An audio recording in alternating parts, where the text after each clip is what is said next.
This week on the Baseline Podcast, Josh and I are talking about the World Series. We're recapping what happened.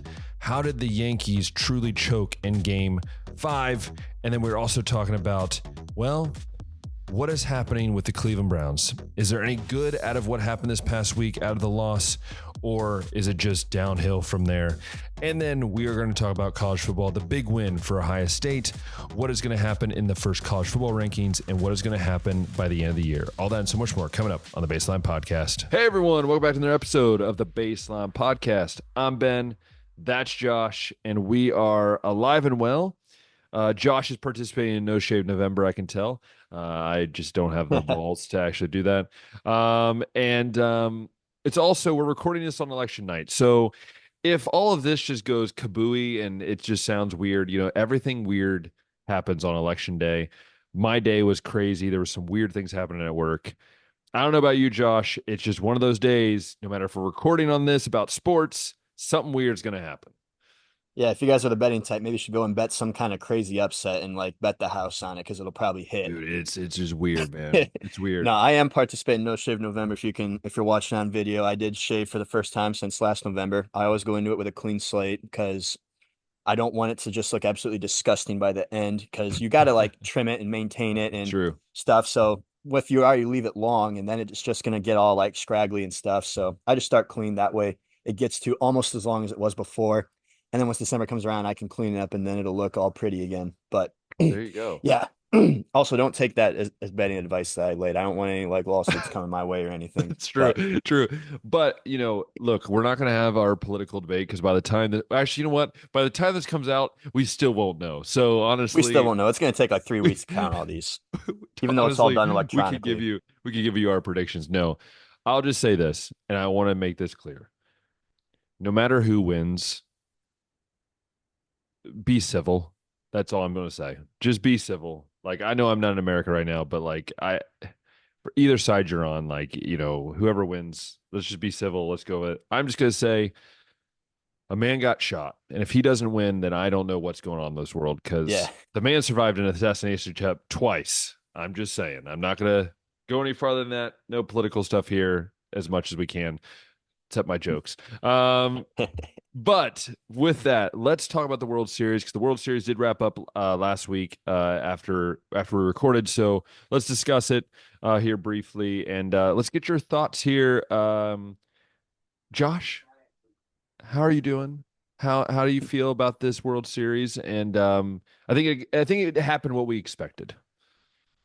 I think I called Dodgers in 6, and then it being Dodgers.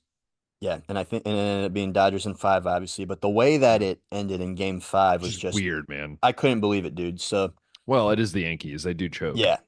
Well, here's the deal. Game 4, I thought would go New York's way because I thought that they'd planned to pitch Garrett Cole against like a Dodgers bullpen game. Yeah. After the Dodgers bullpen's worn out going into Game 5, maybe the Yankees can win with a solid Carlos Rodon start. And then you can go back to LA, you know, it's 3-2, and we'll see what happens. But they decide to go Gil, New York does, in Game 4, and they somehow still win the game and survive, which I'm like, Aaron Boone, this is a must-win game. You're throwing out your 4th starter.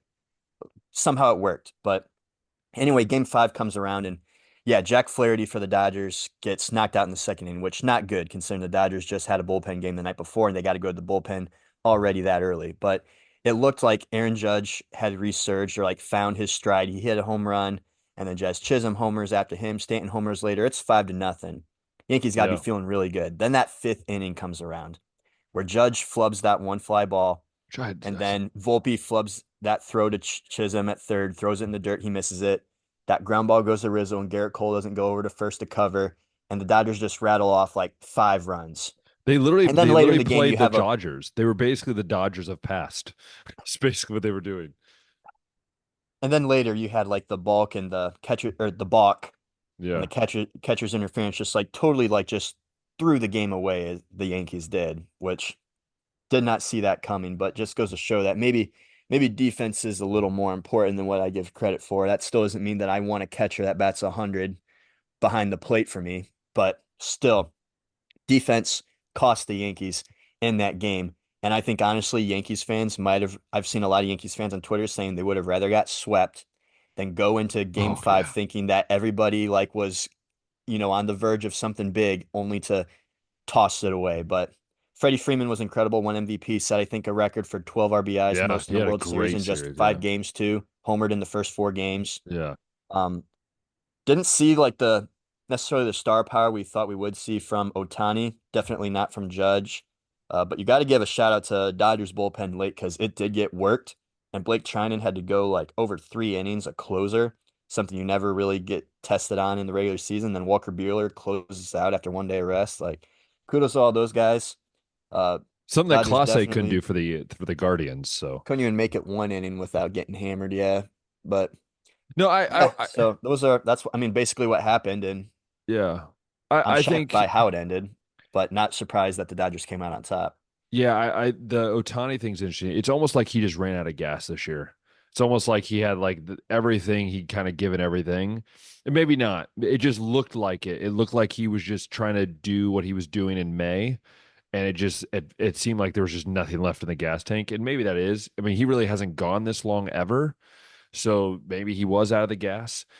Judge, I'm just used to that because the playoff Judge is just he doesn't exist. So, Yeah. uh, but with Otani, I think for your first World Series, yeah, it wasn't what you wanted, but I think, this is just the part of the course. He's there for the next, 15 years. So, Hmm. we'll see what happens. But again, the Dodgers they played the baseball you need to play. When they were down, they just let the Yankees give it to them. And what I mean that is they just played their game. And I think is that we talk about it in football all the time. Like, you just go out and do your thing and let everything else fall in place. And I think that's what the Dodgers did in this series. And whenever they were given it a chance to take it, they took it. Whereas the Yankees, they were given a chance to really take the bull by the horns, and they decided not to. So look, I think of it as like I look at it as a Reds fan too. It's like this kind of reminds me of like kind of like the 1990 Reds, if you look at it, where they just kind of like the A's were just kind of giving them things and they kind of took it. And it's that same mindset. And I think the Dodgers prove that, maybe money does win it all. But again, I don't even think it's the money thing. I just think they just played better and they played with guys that wanted it a little bit more. Like Garrett Cole, I'm sorry. That is, as a pitcher, that's like rule 101. You cover first base. I just don't, that I don't get. It's almost like you didn't care. So that to me is what's been fascinating this whole time. Yeah. And the Judge thing was always my concern with New York is they'd been largely carried by two big bats, him and Soto. Soto always does well in the playoffs historically, but Judge does not. So it's like if you lose, someone that big, what's that going to do to like your whole team? And I think that's interesting. The point you brought up of Otani, if he really did get tired. I know he had like the shoulder injury too, but Yeah. makes you wonder next year when he's like actually pitching again, if he's having to pitch and hit, what's But that's that the going to do to question his though. energy at the end of the season? Does he decide to put his own pitch limit on himself? Does he decide, hey, I'm only pitching until August? Because I mean, we've seen similar things where pitchers have put their own kind of pitch limit of like what they want. Because look, to be honest with you, if I'm really being honest, I think Otani should just stick to DHing. Nothing against him pitching. I think he's a phenomenal pitcher.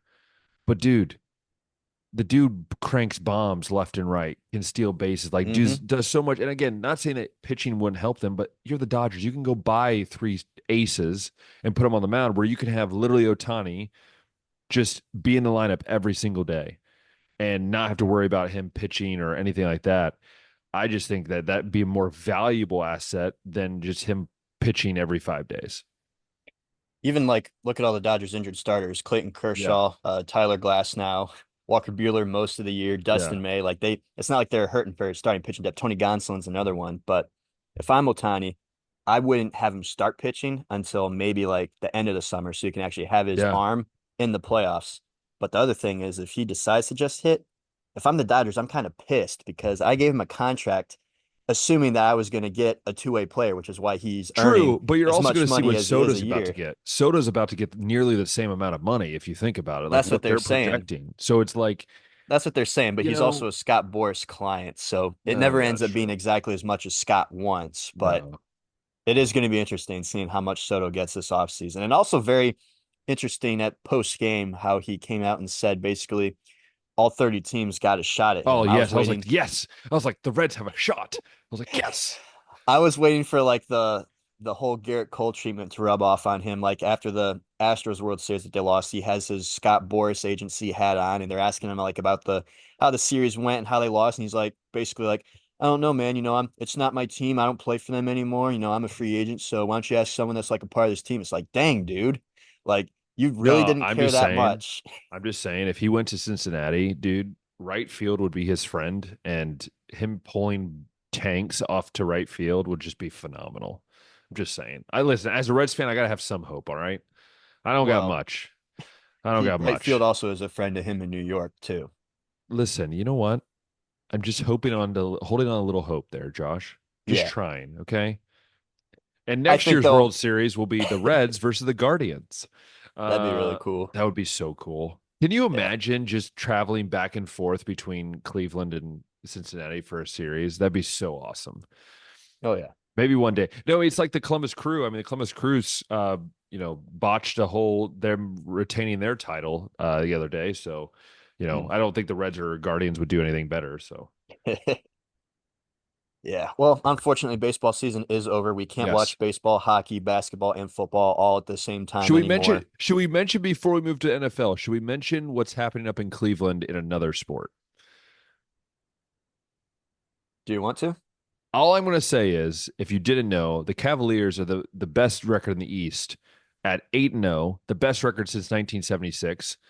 And I also want to point out that this team is a completely new team, even though it's the exact same players. It looks like a completely new team. It's exciting to watch. And everyone that keeps telling me the Celtics are better than them, Hmm. they're not undefeated, are they? Didn't think so. Okay. But I'm just Yeah. going to say, we won't get into it too much right now, but I just wanted to say it's awesome to see how great the Cavs are. And it's awesome to see Mitchell finally calming down and saying, like, this is my team, this is my city. Because he truly is playing that way. Like, he doesn't care anymore about the money or anything like that. Yeah. Like I think he's definitely He's in bought in it. when He's it bought comes to in. Cleveland. Yeah. And I wasn't sure if he was going to when we went into this last offseason. But yeah, if they keep it up, I might have to actually watch some Cavs games so I can give some informed takes on this because Yeah.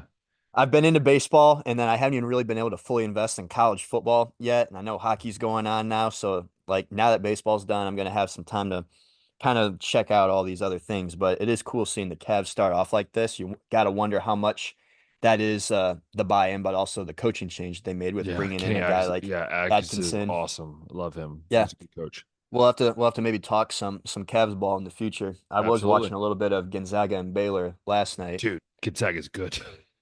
Gonzaga will be good. Ohio State looked good, Dude, at least in the final score against pulled it off Texas Texas, baby. They were up in the Debo 18 at one era. point. They're Yeah. playing so fast. Dude, there's no slow ball with with Holtman and with slow ball, dude. They were running so much that my brother's like, wow, they actually score more than 50 points in a game every game. Yeah. Hey, maybe we'll return to our roots, the baseline, and actually have some I more know, I actually basketball have segments basketball in the stuff. future, huh? Yeah. Um, yeah, why don't we go ahead and go to the other sport in Oh Cleveland yeah, that's active the right now because I disgustingness of it. think reality finally set in, or not finally, but set in that, you got to take the good and the bad with Jameis Oh Winston. yeah. I said that on our Instagram. I said you're welcome to the Winston miracle, which is Yeah. just the other I side. think I think ultimately everyone is still excited to have him as a quarterback instead Yeah, of he's Deshaun exciting. Watson. His You pregame gotta speeches are top tier. They are. You're gonna have a higher ceiling with Jameson, but you also, like I said, you gotta take the bad with the good. And this was against the number one defense in the NFL, allowing like Which 13 is points a game they shocking were to coming me, in. by the way. Well, it's not too shocking because I mean the Chargers really have taken on like a Michigan identity. They like to run the Yeah. football. The defense is strong, the offensive line is strong. It's like what you would expect Even from though the like Browns defense played a phenomenal. Harbaugh system. Yeah. Yeah. Really interesting thing there too was just how I just said all that about how they've really taken on a Michigan identity, but Herbert was really slinging it in this He game, was. more so than what he has this year. And we know Herbert can because that's what he's done his whole career Yeah. up to this point, but they really seemed like a lot more adamant on throwing the football, and it was working. Yeah, and I think too, like, but it was actually fascinating too. Like the Browns defense didn't do great against the pass, but they had 7 sacks, which I was like, and Miles Garrett finally woke up out of the slumber wherever he's been for the last few games. Uh, so like it was just a weird game. Like it was like the Browns defense played pretty solid, but the offense just kept costing it. Like they would get a stop and then the Browns would turn it over. And it's just like, I'm sure the defense is like, dudes, like, what else do you want us to do? Yeah. Of course, then J.K. Dobbins scored that last touchdown, the cheap touchdown at the end. So it wasn't like it was as big of a blowout, but I look, I've always said the Browns defense is solid. I think this makes the Ravens look a little more vulnerable now that you look at this game and go, wait a minute. Hmm. But at the end of the day, I think, man, I don't know. It's disappointing. Obviously, if you guys didn't know, Zendarius Smith got traded to the Lions today. So definitely just one of those things where, they didn't sell as much that I thought they might, which I'm glad. Yeah, They've kind of I kept thought a lot they'd of the sell a lot pieces. too. The only problem is with the Desarius Smith deal is that they now they took on a dead cap of 16 million, which means going into next year, we have 39 million in dead cap. That's not including what they do with Watson. So Yeah, there could be way more it could coming. be like 80, 90 million of dead cap. So um it'll be interesting to see what happens with that. But looking at this game, I was definitely frustrated because it's Jim Harbaugh and I always want to blow the snot off of his Of teams. course. But it's just, and also just because he's just, the way he coaches just drives me nuts. Like he's so cocky when it comes to this team. It just drives me nuts. Um, do I think the Chargers will win the Super Bowl? No. Do I think they'll make the playoffs? Maybe. That AFC West is not, outside of the Chiefs, it's not really anything crazy. Um, so for me, I saw some decency good. Definitely Nick Chubb is not 100%. I Not don't yet. think so. I think he's like 80 maybe. He doesn't have that burst. And the offensive line played okay. Like they didn't play like completely awful.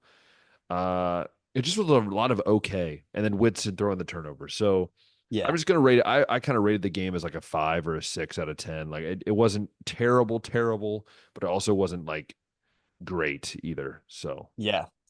As far as like the total yards go, the Chargers did have 50 more yards. We had 7 more first downs, I think, maybe 8, but we had the 3 turnovers and they had 0. Uh, One positive takeaway, I guess, is Cedric Tillman was nice again, 6 catches, 75 yards and a touchdown. On the flip side, though, how much did it hurt seeing Quentin Johnston go 118 yards and a touchdown? why? Because I just like I've obliterated him for the last freaking 2 years. Well, Yeah. not only that, but also he went into the game. His best performance was 51 yards. Yeah, but also he got like almost all of that on like one catch. So it's not like he was 168 or yeah. 166 yard catch, I think it was. Yeah. Yeah. So like he got most of that kind of like on one catch. I don't know. It just always sucks to see J.K. Dobbins do well when I know the Browns had a chance to get him in the offseason. They didn't. And that really frustrated Yeah. me because that was the guy I was like, that's a perfect guy to bring in to replace Chubb for time being, but also like a 1-2 punch. And then to see what Hunt's doing for KC and he's like reinvigorated himself. It's just like, I just sometimes I don't get the moves we make, but it is what it is. Yeah, it's tough, and I'm sure that it'll hurt too if Zadarius ends up doing something really big.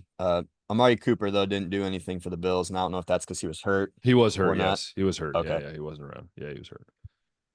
Well, there's no game to talk about next week Oh, because we're not going to lose. Sweet, Browns will be on a awesome. bye next week. I mean, Yes. The Saints fired their coach and traded Marshawn Lattimore. So we're not as bad as them. We didn't fire our coach. We kept Yeah, ours. kept ours so far. Surprisingly, has lasted this long. Yeah, Chances 1 to 10 that Stefanski's fired at the end of the season. So 10 being the some highest, people, 1 being the lowest. you gotta think like some people gotta be fired from this because this is a move that like set us way back. And it's But not Ken Dorsey because Ken Dorsey, since he took over, it's not been terrible.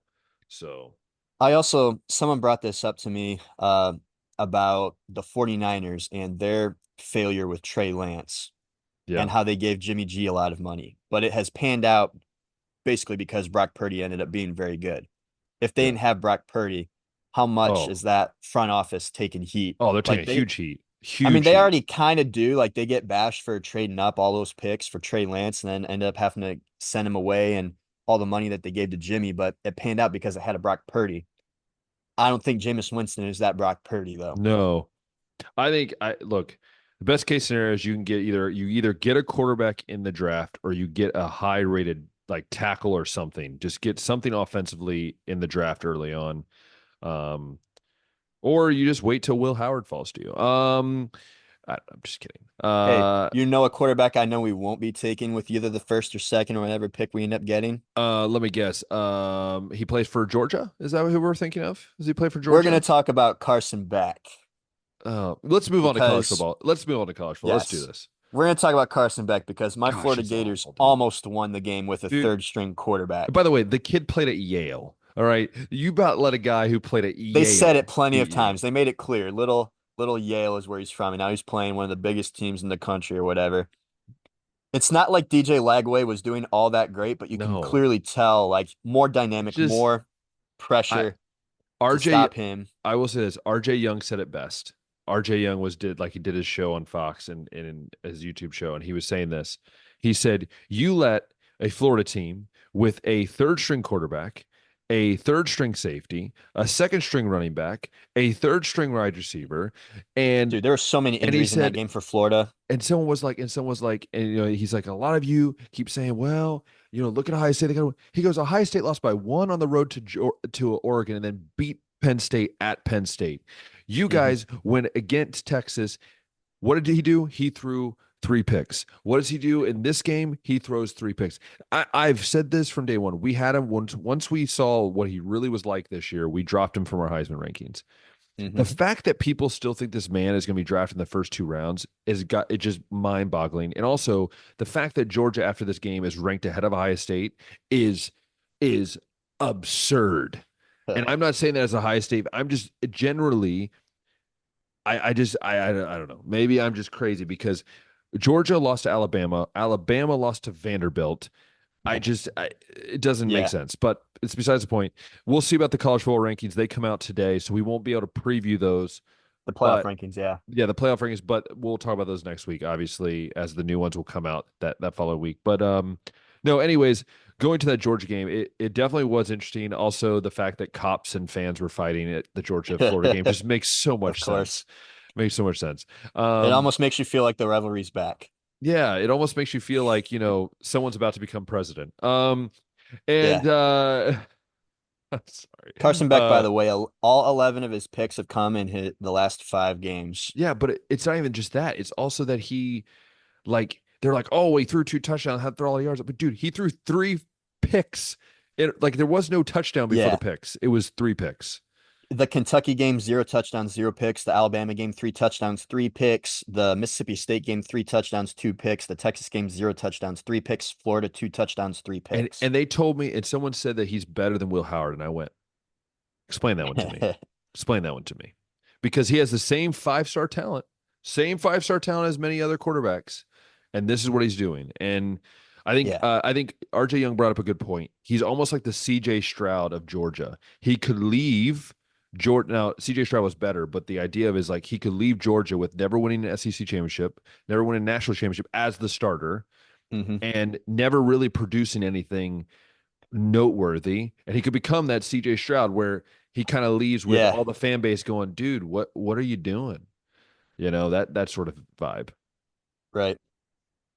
Man, so that was an almost upset. There actually were a lot of upsets that I'll just rapid fire through here Yeah, and we go can ahead. see Yeah, which yeah. ones we want to talk about. But we'll go ahead from the start of the day to the end of the day.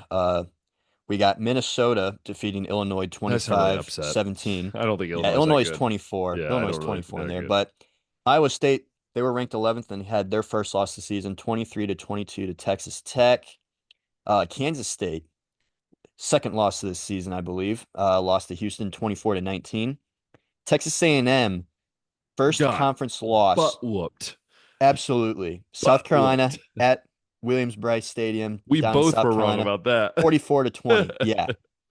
we Well, I think let's go ahead and talk about this one a little bit yeah. because I did say last week when we were talking about Texas A&M's last win that I didn't want to get too excited about them and the switch to Marcel Reed at quarterback. And it's like, every time you think Texas A&M's here, they always like seem to lay an Like egg. blow it. But Yeah, yeah. I think this also speaks really highly of what it's like for South Carolina or what they could be with a fully healthy, a fully healthy Lenore Sellers and Raheem Sanders. Yeah. Sellers wasn't all that accurate through the air, but he did have 244 yards, 2 touchdowns, no picks, and 106 yards and a touchdown on the ground. And then Rocket Sanders had 144 on the ground and 2 touchdowns too.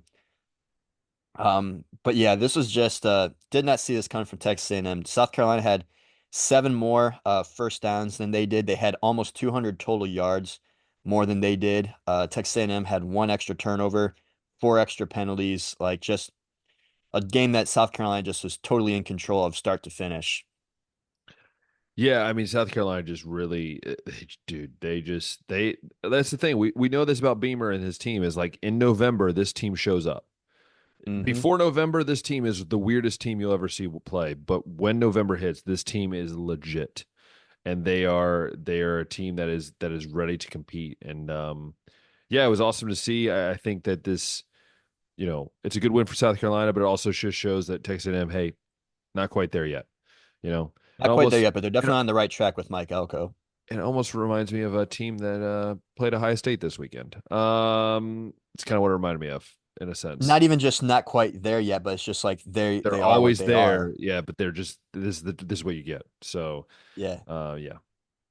Um, Wrapping it up here, Louisville, three road games in 4 weeks, Oh, that's playing rough, seven man. Yeah, straight, it's by the rough. way. Yeah, Clemson comes out of a bye week, I believe, and dude, loses at home 33 to dude, 21 to Louisville, this proves the point that many people have said that they're truly that they're now on the sunset horizon of what they were. I don't think they're ever going to get back to where they were. At least in my mind, Dabo had his time, Clemson had his time. Man, I've heard some Clemson fans tell me that they just want to move on from Dabo, and to be honest, I don't blame them. which is crazy. Yeah. Again, I'm a guy that has Ohio State fan who's been on Ryan Day's butt for the last 3 years, but at least Hmm. Ryan Day hasn't won enough like big championships to go, okay, now this is wow, this is weird. Dabo literally won championships and now is like can't even compete for them. Yeah. And that's just the big drop off. This is a game where, I mean, I haven't looked into this a ton, but I know that there were a lot of field goals kicked by Louisville in this one. Yeah. But you read through the box score and you see that Clemson had 12 more first downs. They had almost 100 extra yards of total offense. They had uh, one less penalty. Both sides had zero turnovers. Clemson had the ball for 15 more minutes. And you see it's like a double digit loss, and you're like, how did that happen? Like I'm legitimately asking that because I didn't watch any of this game or really look into it too much, but just crazy that Louisville pulled this off. Like this is a game that should have never happened. And you might be right. Like Clemson can go 10-2 or 9-3 every year, and that's still solid, but the fan base is like seeing two national championships in 3 years. Yeah. Like that's what they expect and what they want. Yeah, and but it's also the cool thing about football this year is that college football's got parity. There's one really solid team right now in college football, and the rest are all pretty much even, and at least in the top 10, top 11. So for me, it's just one of those things where I'll be interested to see where teams are ranked in this college football playoff. Like where they Yeah. put teams. I think it's going to say a lot about what they think about teams. Like I'm interested to see like where they put Texas and Ohio State and Miami. How do they compare Miami to Ohio State? Because Right. personally, you look at Ohio State. I mean, their loss is by 1 point at Eugene, and Miami Hmm. has survived 5 games, right? So like, where do you compare it? So Right.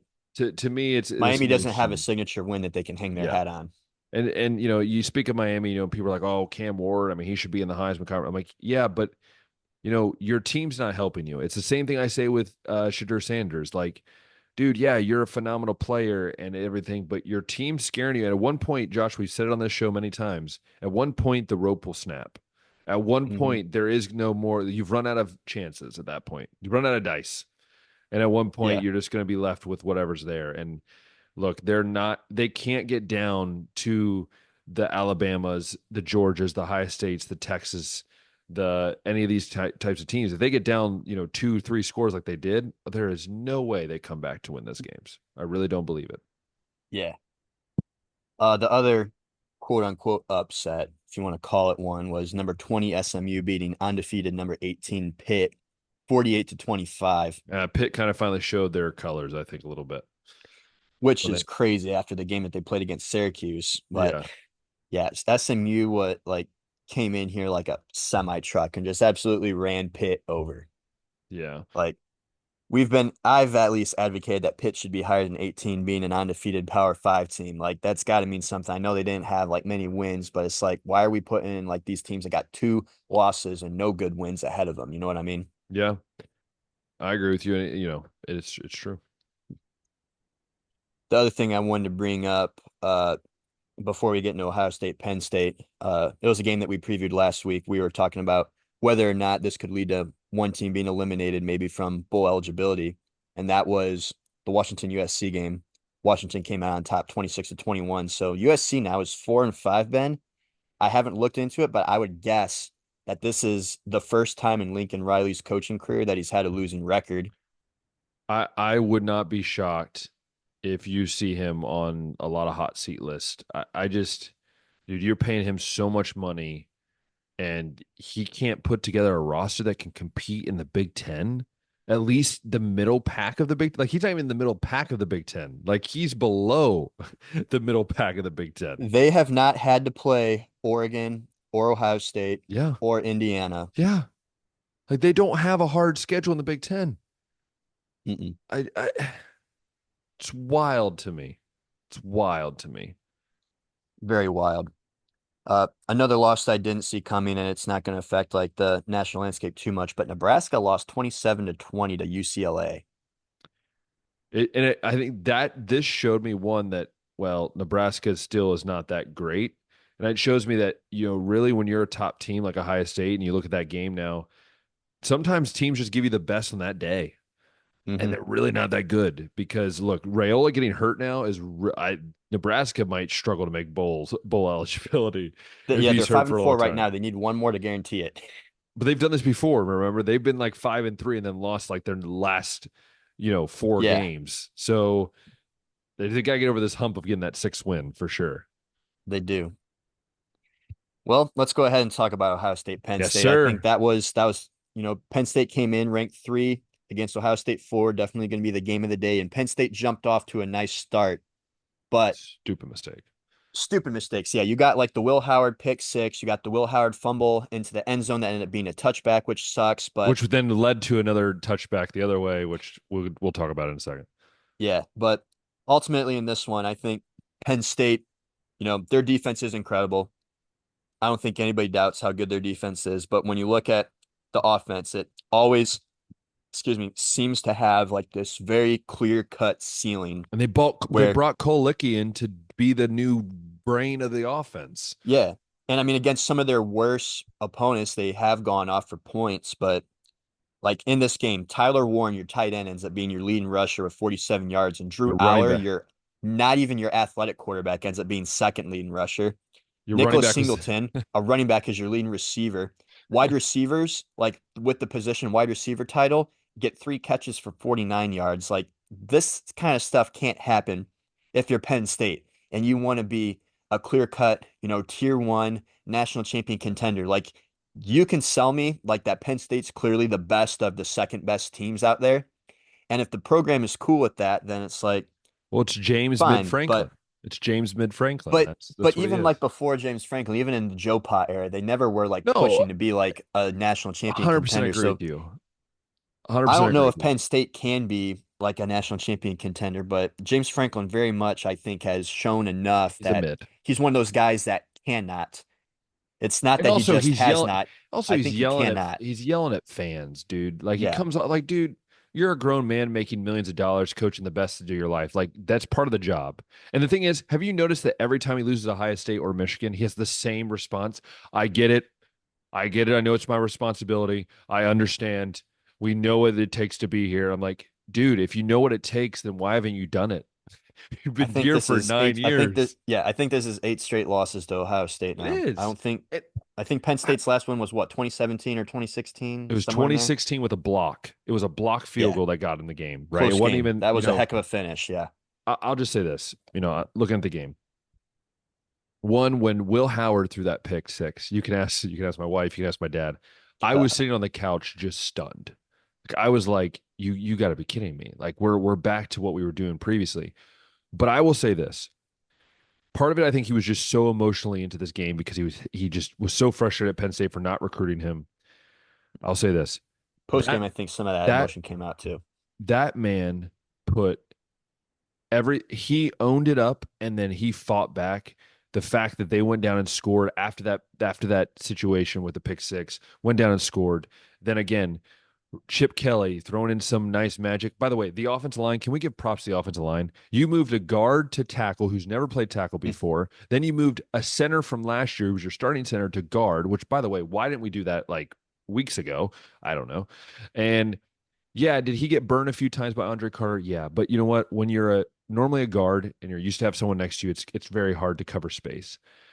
But for the fact of what they did, it was impressive. And the most impressive thing about the whole game, Josh, the whole game, like they played great. The interception by Igmanosin, which, by the way, talent right there. That's just That was impressive what he solid. did. The thing there's 2 points. First point, that fourth down stop. If you watch Hamilton on the interior, I think it was the second goal at the 2, he burst the center so far back that the lineman coming in motion kind of stared like what's happening and just didn't block anyone. He was like, "Wait, why are you back here?" And that's how much pressure. I mean, this team over and over again. Yes, they bend a lot, but when it's in the goal line, that defense is stout. Yeah. And the other aspect of it is like Penn State, what are you doing? Tyler Warren just got you down there on a 33-yard run, and you don't give him the ball once. I mean, I was all for it. I'm sitting there going, "Ooh, giddy! You're just going to keep running the same play 3 times in a row," Yeah. and then you throw that pass incomplete.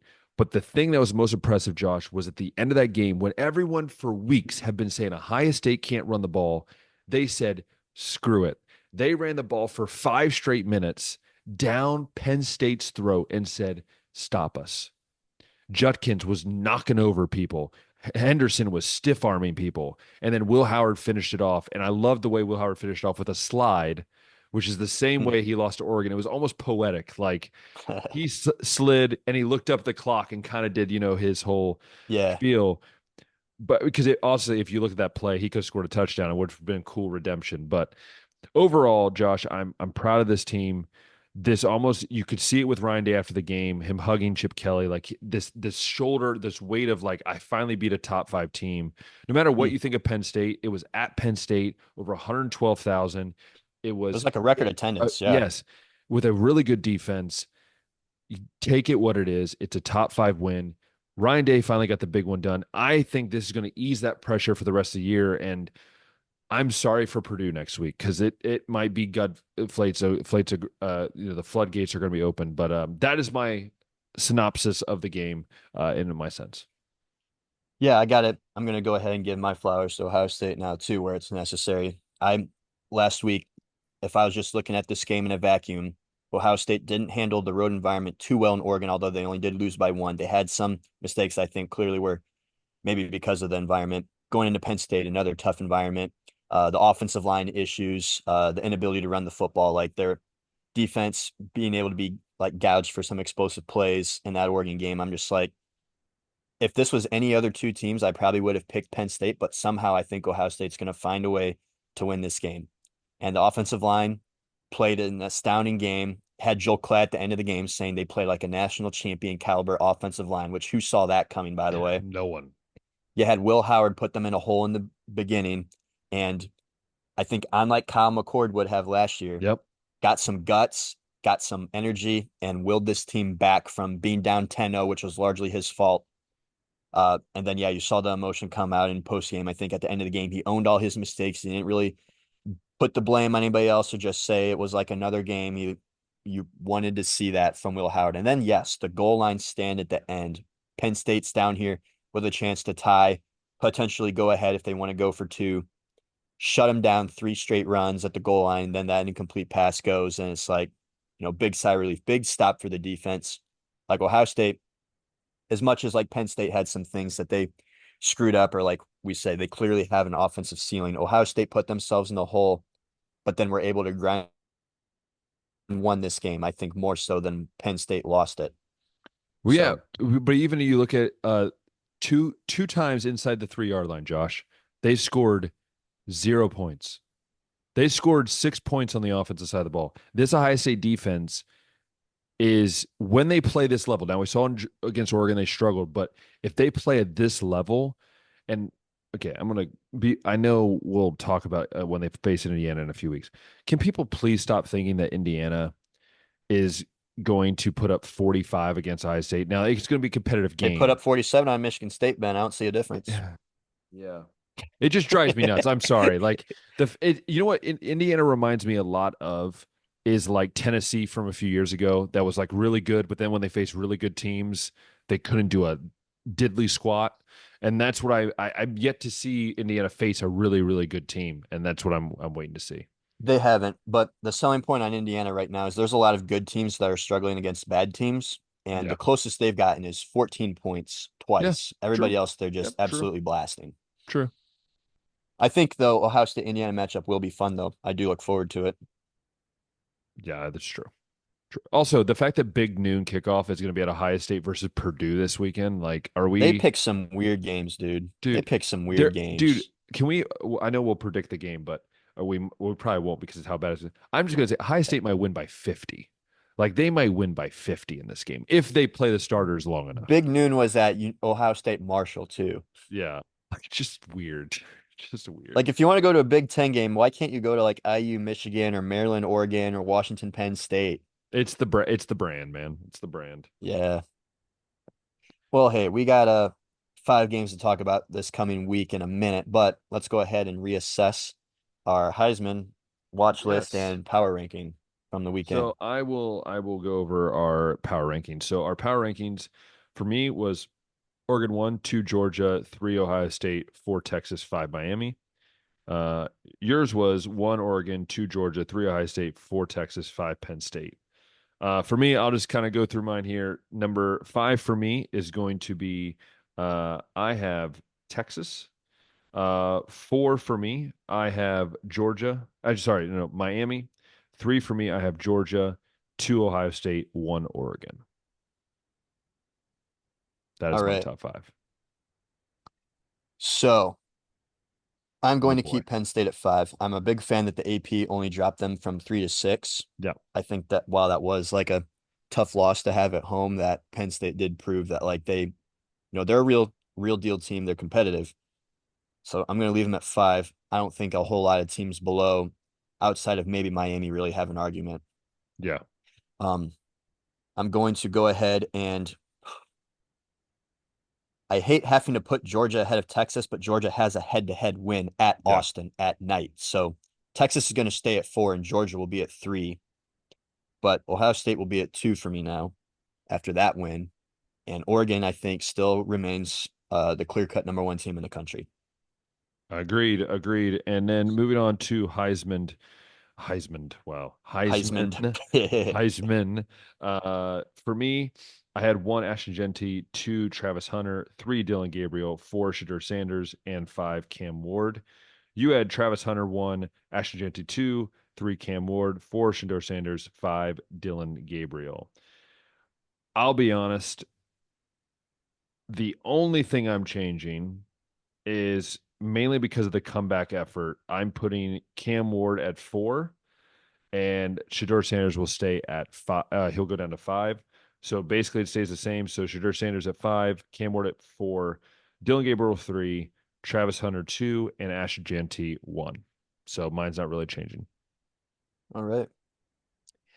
Last week mine was 5 Dylan Gabriel, 4 Shadur Sanders, 3 Cam Ward, 2 Ashton Jeanty, and 1 Travis Hunter. Colorado had a bye, so I don't know how much I should like let that affect my list, but Cam Ward had a solid game. Jeanty had a solid game, although it hasn't been like the record pace that he has. And Dylan Gabriel played solid, but still didn't have 300 yards and still just 1 touchdown. So I don't really know how much I should let that affect here. But maybe what I'll do is go ahead and switch Shadur and Dylan around. So have Shadur at 5, Dylan at 4, keep Cam Ward at 3, uh, hold Ashton Jeanty at 2 for now, and then keep Travis Hunter at 1. See what games this week end up looking like. But that would be the only change for me. Flip Shadur and Dylan. Love it. Love it. Love it. All right. 5 games to discuss this week, Ben. We got some big ones all across the country. We'll kick it off with Georgia at Ole Miss first. This one's interesting because Ole Miss might have wakened up this last week. They put up like 60 points on Arkansas. Jackson Dart Jackson finally Dart showed up. threw 500 yards and 6 touchdowns against an SEC opponent. So Something weird happened. Drinking something down something there in weird happened. Mississippi. Yeah, so Jackson Dart coming off a hot game. Carson Beck, as we said, on a cold streak, but still Georgia was able to win at Texas despite all his mistakes. And it's not like Ole Miss has a home environment that can compete with Texas really either. Georgia's coming into this as a 2.5 point favorite. Yeah. Um, but Ole Miss does have two losses already, so there's that to consider. But maybe maybe against Arkansas they were finally able to turn a corner. I don't know. What are you thinking? Georgia Hmm. just with Beck, man. But their defense is good in big games, man. I don't. It This game is is. so hard to choose. I'm going to just say Georgia because I don't trust that Ole Miss is going to keep it consistent, and I only know that Georgia's defense will be solid, and I don't think their offense will be good. I'm going to say Georgia wins like 7. I'm going to say it's going to be a lower scoring game. I'm going to say 24-17 Georgia. Yeah, it's tough. So, like in Georgia road games this year, they won by one at Kentucky. They had obviously the 7 point loss at Alabama. And then they beat Texas at Texas by 15. So coming into this one, yeah, it's really hard to read. Like you see Carson Beck's performance, and you're like, there's no way they could keep winning this way, right? But Yeah. I also am also thinking like, okay, Ole Miss had this win over Arkansas. Arkansas is solid. They're not ranked though. We've seen Ole Miss struggle against Oklahoma the week before. We saw them lose in overtime to LSU. We saw them lose at home to Kentucky. Like there's a lot of weird around Ole Miss for sure. And I don't know if I'm totally convinced that they've definitely like turned the corner here. I don't think it's going to be any kind of like big blowout game, but I am going to go the edge to Georgia. They seem to do well on the road, and the defense, I think, is going to be able to overcome Carson Beck's mistakes. I'm not sure for how much longer, but this will be interesting. Georgia does have a home game against Tennessee coming up here. So that's another one where it's like, how much can the defense overcome the offense? But I'll go ahead and lean Georgia in this one too. And I'll give Georgia a 29-26 victory. Ooh, I love it. I love it. We've got a big one in the SEC, also at Baton Rouge, Alabama at LSU. Both of these Ooh, teams are 6-2. In light of the 12-team playoff, I don't know how many three-loss teams could get in. You could say, like, well, Alabama and LSU have played a pretty challenging schedule, but there's not a whole lot of big wins to hang your hat on. Like yeah. LSU, they beat South Carolina. It was sketch, but come out with a 3 point win there. They come out with a 3 point win over Ole Miss, who's ranked. But then you have the double-digit loss to Texas A&M, who at least is still looking good at the moment. You got that opening loss to USC, which is not looking good at the No. moment. And then you could lose to Alabama here. So on the flip side, you've got Alabama, who signature wins. Georgia one is nice, but you lost to Vanderbilt. You beat South Carolina by 2. You lost to Tennessee.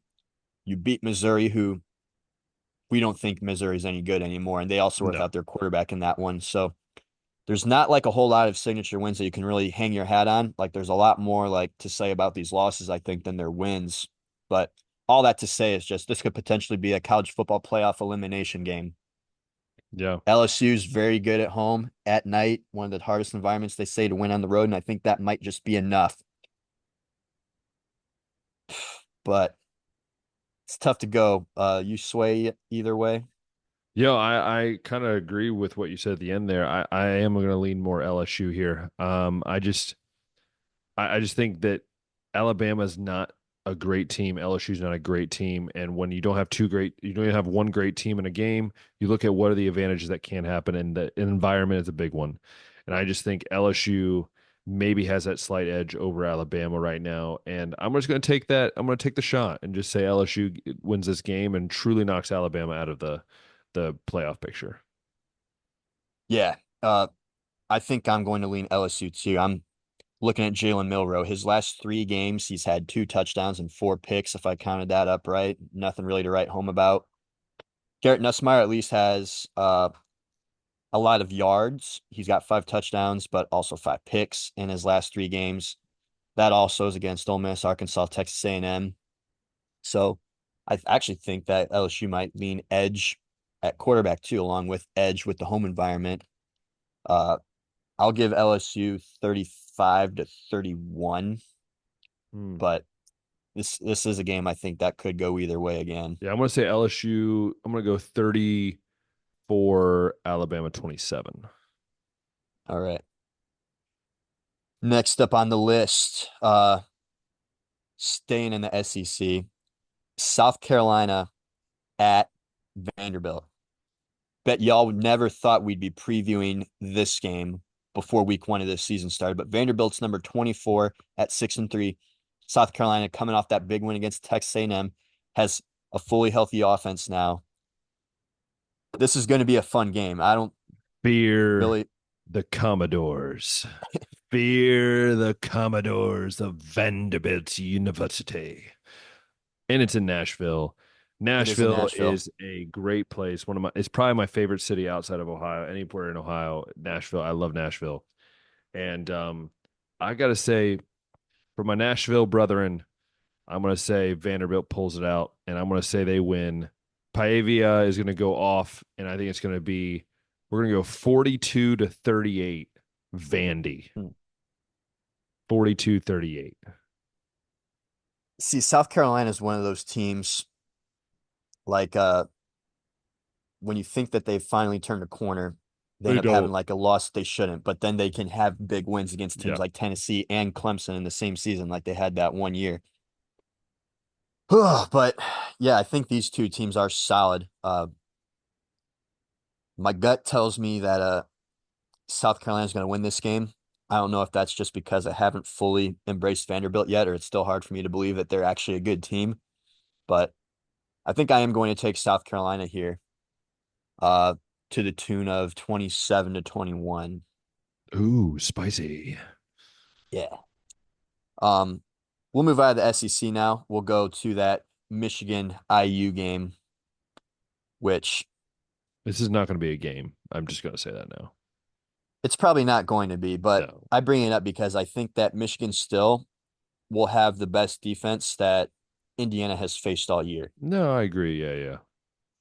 They I just just don't have don't an think that offense. Michigan has a shot. Michigan does Don't not have have an a shot to win offense. this one. They have no offense. Yeah, so IU's Dude. defense could honestly like throw out, the JVs and all that and probably be okay. But I think we'll at least be able to learn something from IU's offense in this game. There, And then of there is. course their next game, they got Yeah, to bye, and then the next game is against Ohio State for them. I So will this is say their getting the bye before Ohio State is going to be that's real going to be useful for nice. them. Yeah, But also I've seen Ohio State not use the bye very well, so it can right. go either way. No, I thing about Michigan is there's a chance Michigan does not win 6 games. There is a very legit chance they don't win 6 games, and so for me, this is like this is almost for Sharon Moore. This is almost like a more than the Ohio State game. This is almost like a win to show people that you have what it had. Well, you've got what it got. You Got what it have what takes. got what it takes. There we go. That's the word. I told you, election day. Got what it takes, and I really believe this win could do that. Now, their offense is not good, and the fact that people are talking about they might be flipping Dwayne the Underwood from LSU. I'm Yeah, sorry. What quarterback wants to go to Michigan where there's not really any weapons left? You're going to be under sanctions for at least 2 years, probably. Who knows how long? All these other things, and so for me, dude, this game's going to be. I think Indiana's going to win this game by a good margin. I'm going to say 35-13, Indiana. so after Michigan plays IU, their last 2 games, they get Northwestern at That home. should be a win. It Should should be. be a win. That could be the 6th win to clinch bowl eligibility, but they definitely ain't got a shot against the Buckeyes at Columbus to end the season. Not So at Columbus. Yeah, I think I mean I thought best case scenario for Michigan to start the season was 8-4. Uh Missing bowl eligibility entirely would be like a worst case scenario situation for them. I don't think they're going to clinch against Indiana though. I think we'll learn that Indiana's offense is at least pretty solid, and I'm going to give Indiana 33 in this one. The Yeah. Michigan offense, I mean, Michigan put up 17 against Oregon. They put up 24 against Michigan State, so I would think that they can get 20 in this one. I'll go 33-20 IU, but Nice. again, another double-digit win for the Hoosiers. Finally, wrapping it up, Ben, we go to the Big 12, and we've got Colorado at Texas Tech. I'm still not a believer, Josh. Still Still not a not, believer. I you don't just believe? Do you believe look, now, Ben? look.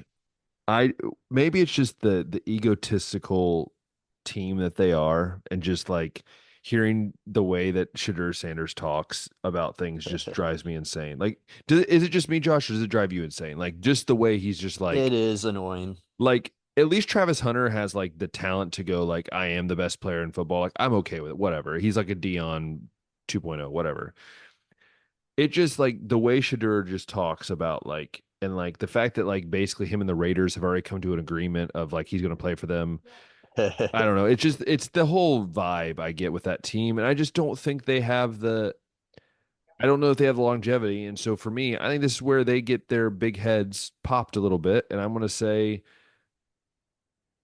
Texas. You said Texas Tech, right? Yeah, Texas Texas Tech. Tech, yep. Texas Tech is going to win this game. I'm going to say let's go 28-25 because Colorado is just going to be way over their heads this point. It's really hard to read Texas Tech. Like they got a 3-point win over Cincinnati. They got a 6-point win over Arizona. They lost to Baylor. They lost to TCU. And then they just come out and hand Iowa State their first loss on Iowa State's home field. I don't really know what to make of Texas Tech, but Colorado, I mean, the issues with them are always the same, like line of scrimmage, the Defense. defense, but they definitely seems to be a lot less noise around Colorado this year Huh, I from the wonder media, why. and from their social media team. But you're right, Shadur and like Travis and Dion still like make their comments, and if you really want to like hear them, you gotta kind of like look for them. They're not really shoved down your throat like they were last year. Um, but I mean, to Colorado's credit, I mean, they had that 3-point loss to Kansas State. They almost won that one. They blast Arizona. They come out with a double-digit win over Cincinnati in their last game, and now they got to go to Lubbock, Texas, and win maybe a tough road game. I also want to bring up the Big 12 stats, or at least the standings, Ben, I'm because I just saying, think whoever's that number 5 seed is going to love facing that fourth team from the Big 12 it's or not that going to team from be the Big 12. pretty. It's not going to be a pretty one, but BYU's at the top right now, 5-0 in conference. Then Iowa State and Colorado at 4-1, and then Kansas State and Texas Tech at 4 and Am 2. I wrong though? Like whoever's that 5th seed, whatever Power 5 team that gets that 5 seed, you are just loving life. You are like, dude, I would rather have this than the 1 seed. Like I literally get to face the worst Power 5 champion, Power 4 champion, and that's going to In a be va probably BYU. in a vacuum, like the Big 12 race is exciting, but you're absolutely right. Whoever gets that 5 seed, it's going to be one of those Big 10 or SEC teams that's going to be They're like just gonna be nice. drooling, man. They're gonna be like, Yeah. sweet, we get to face Boise State and then annihilate them and then go and annihilate you guys. Yeah. Which also just goes to show that like the automatic bid or like an automatic top 4 seed and buy is stupid and needs to be Just give the best abolished. 4 teams. Just do the best 4 teams. Yeah. All that to say though, I think that win for Texas Tech was maybe a little bit out of their character last week against Iowa State, and I think Colorado is going to come off this bye week and be able to get a solid win here on the road for their program, move up to 7-2. Uh, and it's probably going to be a lot of points in this one. Give me Colorado 40-35. I love it. I love it. I love it. That's college Well, football though, that's Ben, college for the football. week. That is college football. That is our show for the week. I hope you guys have enjoyed listening. The weather's getting a little more chilly, right? It's starting to have to get the coats out, the jacket. I still wear Already shorts to had daylight work. savings, so it's like Well, pitch black outside right yeah, now. yeah. It's pitch black when I get home. It's awful. And I wear shorts to work still because it's still a little bit nice. Me too. I'm wearing shorts today and yesterday. I will see over here in Hungary. I just get looked at by the old ladies, like they just all stare at me like you're crazy, and I'm just like, don't care. But in general, we hope you do have a phenomenal week. Also go out and vote if you haven't yet. There's still a couple hours I think left for you guys. So depending on where you're at in the States, do that. Again, whatever happens, remember, just keep it civil. We're an ant in a big shell. We're all gonna have to work together anyways, so why not try to be cordial with each other? Doesn't matter, jokes a little bit here and there is fine too. But anyways, hope you guys enjoy your weekend. If you love if you love watching on YouTube, go hit that thumbs up button, hit the subscribe button. If you love listening on Spotify or Apple Podcasts, make sure you guys like, favorite, rate, share it with your friends and family, and let them know how much you enjoy listening to us in our beautiful faces and Josh's baby face and my grown old man face. It truly is an amazing time of the year. And until next time, we'll see ya.